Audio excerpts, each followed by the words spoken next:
Hello friends, welcome to Lakshmi சமையலறை. இன்றைக்கி நம்ம ஒரு புது ரெசிபி தான் கொண்டு வந்திருக்கோம் உங்களுக்காக, ஸ்நாக்ஸ் சாப்பிட்றதுக்காக.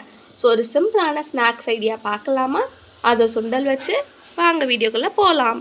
அதுக்கு முன்னாடி லக்ஷ்மி சமையலறையோட நீங்கள் சப்ஸ்கிரைப் பண்ணி லைக் பண்ணி பெல் ஐக்கானை கிளிக் பண்ணி வச்சுக்கோங்க. அப்போ தான் நாங்கள் போடுற வீடியோஸ் உங்களுக்கு டெய்லி நோட்டிஃபிகேஷன்ஸாக வரும்.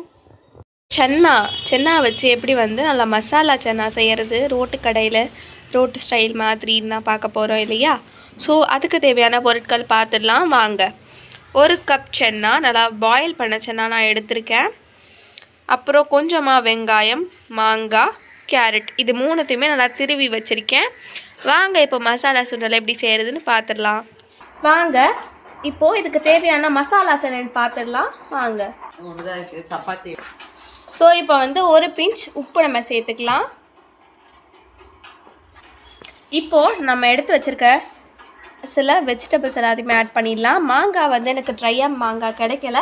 ஸோ நான் இன்றைக்கி நல்ல ஒரு புளிப்பான மாங்காய் தான் எடுத்திருக்கேன். அதையுமே நம்ம சேர்த்துடலாம். நான் இன்றைக்கி 1.5 ஸ்பூன் மாங்காய் எடுத்திருக்கேன். பிகாஸ் எனக்கு புளிப்புனா ரொம்ப பிடிக்கும். உங்களுக்கு தேவையான மாங்காய் நீங்கள் எடுத்துக்கலாம். கேரட் நான் இன்றைக்கி கொஞ்சமாக சேர்த்துக்கிறேன். இது ஆக்சுவலி ஒரு சாலட் மாதிரி தான் இருக்கும், உடம்புக்கு ரொம்பவே நல்லது. வெங்காயம் நான் கொஞ்சமாக போட்டுக்கிறேன். பிகாஸ் கோல்டு பிடிச்சவங்களாம் வெங்காயம் நிறைய சாப்பிடாதீங்க. இவ்வளோதான். இதெல்லாம் ஒட்டுக்கா மிக்ஸ் பண்ணி எடுத்துட்டா நமக்கு சுண்டல் சாலட் ஆர் ரோட் ஸ்டைல் சுண்டல் ரெடி. இப்போ நம்மளோட ரோட் ஸ்டைல் மசாலா சுண்டல் ரெடி. இப்போ நம்ம டேஸ்ட் பண்ணி பார்த்துடலாமா?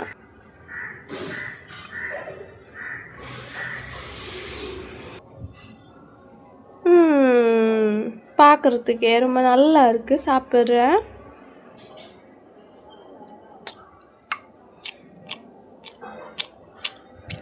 ரொம்ப டேஸ்ட்டாக இருக்குது. இது ஒரு மஸ்டான ரெசிபி.